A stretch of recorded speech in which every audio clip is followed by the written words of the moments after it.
Welcome to our Cleancast today. Thanks for joining us. I want to talk to you today about quality. And if there's any one word or one idea that is probably used, overused, almost to the point of nausea in this business of building service contracting, it's quality. Because everybody has their own thoughts about it. Everybody thinks that, I do better quality. In fact, one of the things I talk about when I go do consulting work on location for clients is I ask them to tell me why a prospect should buy from them as opposed to the competitor down the street. And one of the things they always say is we do better quality. Really?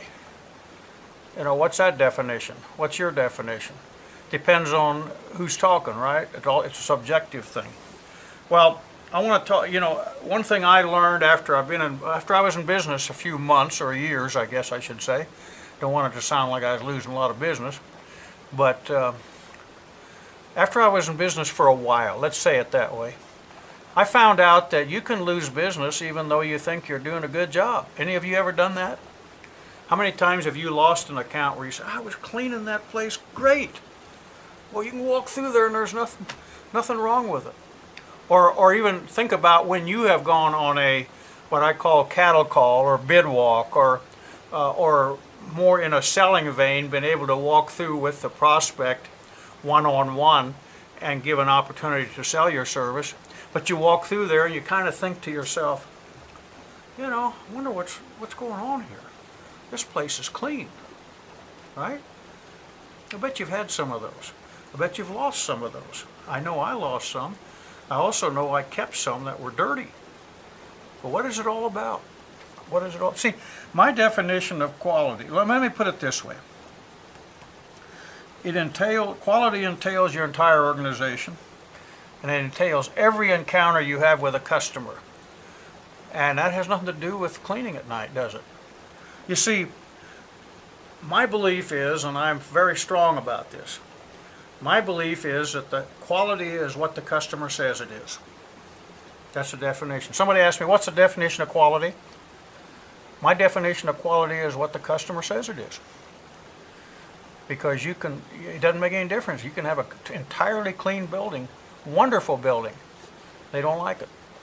And most of the time they don't like it because they don't like something that's happened in your organization. I know a lot of companies out there, and some of them very good friends of mine, who do regular inspections, and then they use a rating system of 1 to 5 or 1 to 10, and like a scorecard, like if you were in school, like this building got an 88 this month, or this building got a B, or this building got a 90, and so they're really happy about that. But the customer not happy? Probably not. Maybe not. You see, they're the ones that dictate. And I tell you, I had contracts. I had several bank contracts where I had to make the tours every month. And along with the branch manager, had to rate our system of a 1 through 10. So I'd get an 8.5, or I'd average out for the month 8.5, or 7.9, or 9.2. And, but, my overall, here's 200 banks and I got a 9.1. But you know what? I had 7 banks out of those 200 that were ready to lynch me. Those, their quality was, you guys suck. And so those are the ones you had to work on. So yeah, I got a 9.1 over here average, but this guy gave me a 3. And so, I can look at my overall and say, man, we're doing so good. Look at that. This whole banking program, we got a 9.1 average out of a 10. And then 3 of the banks say, man, we'd like to throw you out of here. Or 7 of the banks out of 200. So those are what it's what they said it is. It's what they said it is. I never liked the rating systems like that. I told you before, I did them. I remember having several other ones that operated on percentages.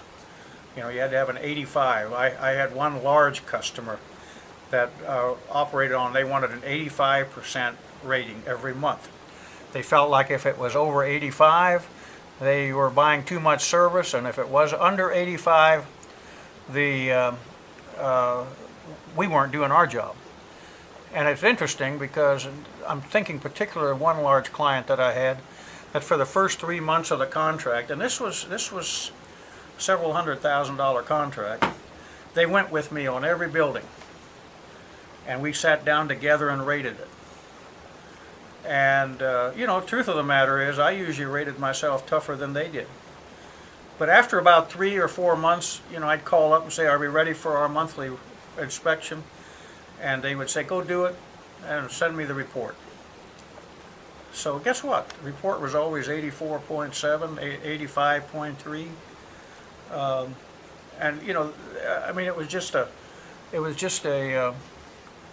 It just wasn't a good system. I don't think. So I always felt like, you can do all the inspections you want, but if the customer's not happy, that's all it amounts to. So quality is what the customer says it is. And many times their definition of quality, what they say it is, has nothing to do with the cleaning. You can lose an account because of several reasons. You can lose an account because, maybe we had a cleaning tech that mouthed off to the customer or made excuses to the customer. Maybe the customer asked them to do some extra vacuuming or something, and they said, my vacuum's broke, or whatever.